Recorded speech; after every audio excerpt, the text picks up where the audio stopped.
In this video guide, we're going to see how we can create level curves using a landscape or a terrain in Blender. So we're going to start from the beginning, gonna create a new general file. And the good news is that we're not gonna go outside Blender. Now, there are many ways you can generate a terrain or you can create like a landscape using different software. Like you can use Revit, for example, or you can use SketchUp or many others that are out there. And you will find also other video guides and courses in our channel if you're interested in how to create or generate terrain. Now here in Blender, we have also different tools.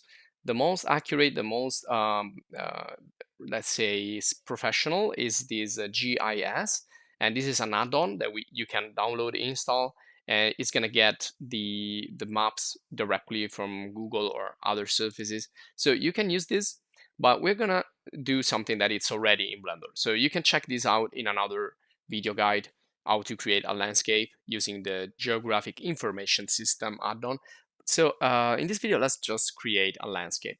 Now we need to make sure that we have everything we need. So let's go to Edit, Preferences, and here we need essentially three add-ons that can help us to do this. So the first one is going to be landscape, and you can search for it. It's going to be this one here. You need to make sure it's on, otherwise turn it on. The other tool is the Bool tool, which is the one that is going to help us to create the level curves.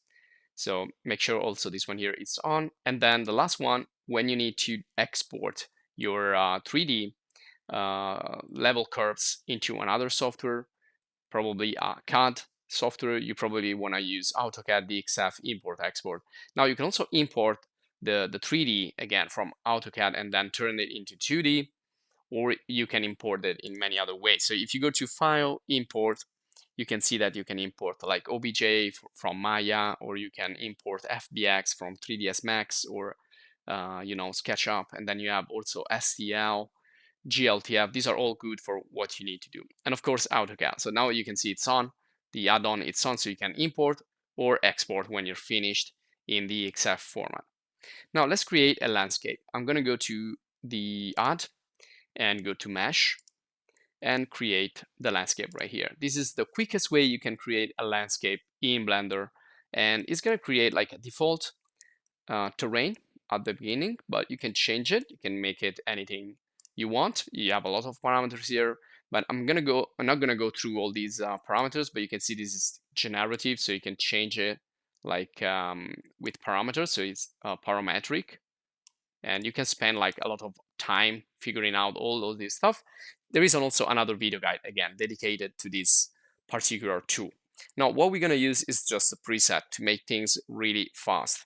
So I find this one here. You can, explore a little bit and take the one that you want. But to do this exercise, I'm going to use lakes, but not lakes 1. I'm going to use lakes 2 because it has like this little mountain, and then it has also the lake, which we don't need actually.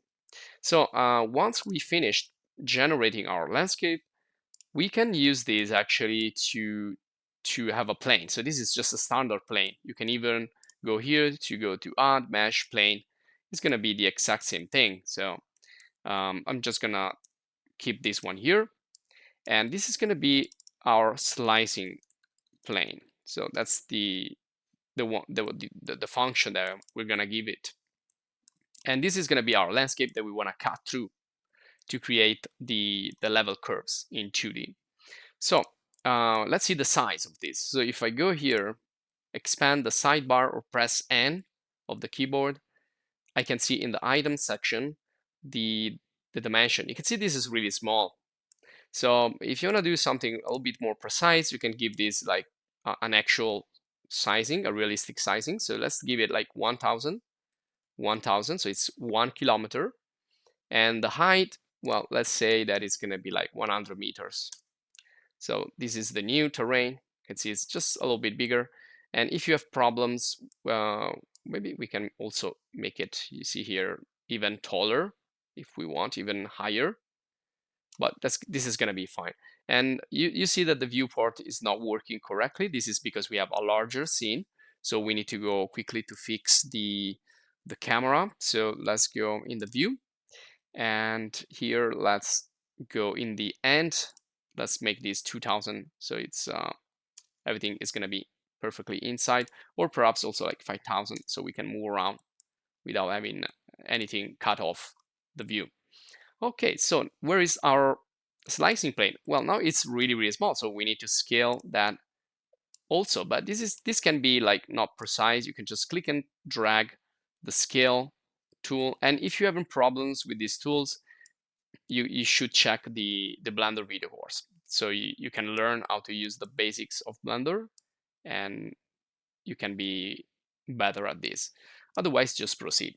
You will also find a 3D architecture course in Blender, which could be interesting for you if you're interested in the landscape design and architecture. Okay, so we have this first plane, which is going to be like the plane that we're going to use to cut inside this terrain. So we can push it just down there, or we can also start from here, because this is like the level of the sea. So it's your choice. I'm going to start by going really low. So I'm going to be here, so I can cut all the landscape. And now what we need to do is to create copies. So I want to go to the modifier, select the array, and not the relative offset, but constant offset, and choose the distance on the Z. This is the one that we want.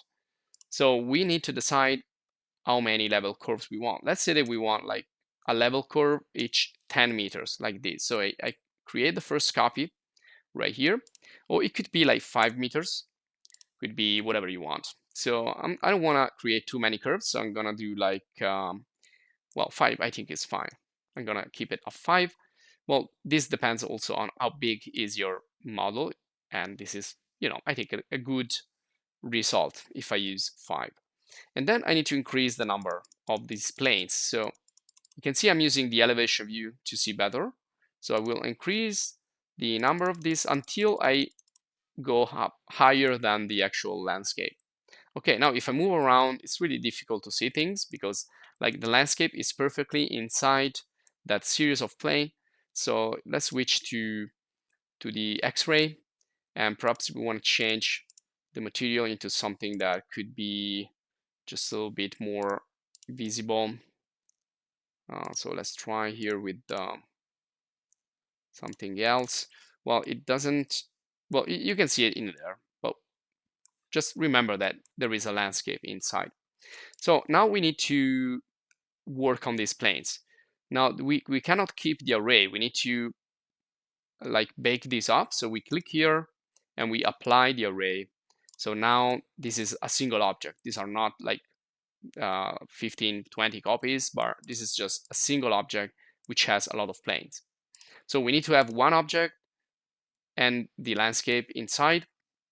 So let's select, you can hold the shift key. First select the slicing plane and then select the landscape. You can also select it from here. The thing you want to make sure is that the landscape is the active object. So you can see that right now it's not the active object, and now it is. So the active object is the object that it's a little brighter with the orange, and the other one is going to be like a darker orange. So you want the landscape to be the active object and the slicing plane to be the secondary objects. Now let's go into the Boolean tools. So we need to go here and go to edit. And there you go. This is the bool tool right here. So you need to expand it. And we need to select the slice. And now let's make it work. So let's wait. Okay, now what it happened is that it created a series of slices, which means that is the part that intersect. So the part that are intersecting with the landscape are being now created as planes. So if we go here and we turn off all, let's just move this like aside. Okay, so we can see again a little bit better. And now let's turn off the X-ray. Okay, now don't worry about this. You can also delete this, or actually it probably is better to copy first the original landscape if you want to retrieve it. But this is the kind of the results that we don't really need. What we need is this one here, which is the landscape, what it remained of the landscape essentially. So these are actually the level curves. So I can call these level curves, And now if I go near, you can see that these are like a series of planes. Let me also change here the visualization into again something that can be more understandable.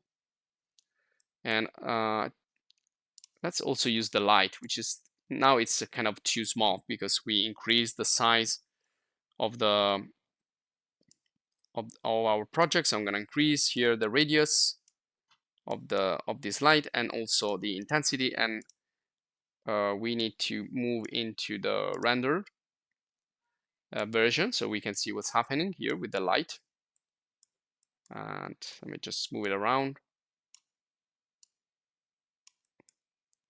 Okay, it is not bright enough, so I'm just gonna push this really high. Okay, so we can see now something, and you can see that those are kind of planes stacked one on top of the other. There you go. So this is in 3D. What we need now is to make this in 2D in order to export it if we want in a 3D software or a 2D CAD software. So we right click and convert this into curve. And now you can see the actual curves. So this is what you will actually need in another software to work on that. Now, how we can export it, we already know. But first, we can go here and we can change. We can make this 2D. So we can make this flat and have the level curves. We can go on Control Z and we can go back to the 3D, which I think is best if you want to use this in another software. And then of course you can go in edit mode and edit all these points here. Now this depends also on the quality of your base model that you use in 3D. But you can also make this smoother with many tools that you find in Blender. Now what I want to show you here is let me just select like these points right here. Okay, so if I right click, I can then like separate or decimate the curve. I can dissolve vertices. I can smooth these. So you have many operations here that you can do in order to edit this. So I'm gonna try here to separate the selected points into a new object. So let's press separate. There you go. So now we have separated parts. So you can separate each single level curve if you want. And then lastly, when you want to export, you go to File, Export, DXF, and that's it. So it's nothing really difficult in that. So that's it for this video guide. I hope you enjoyed. If you did, please subscribe to the channel. Please join the channel as a supporter if you want to support us. And see you in the next video guide.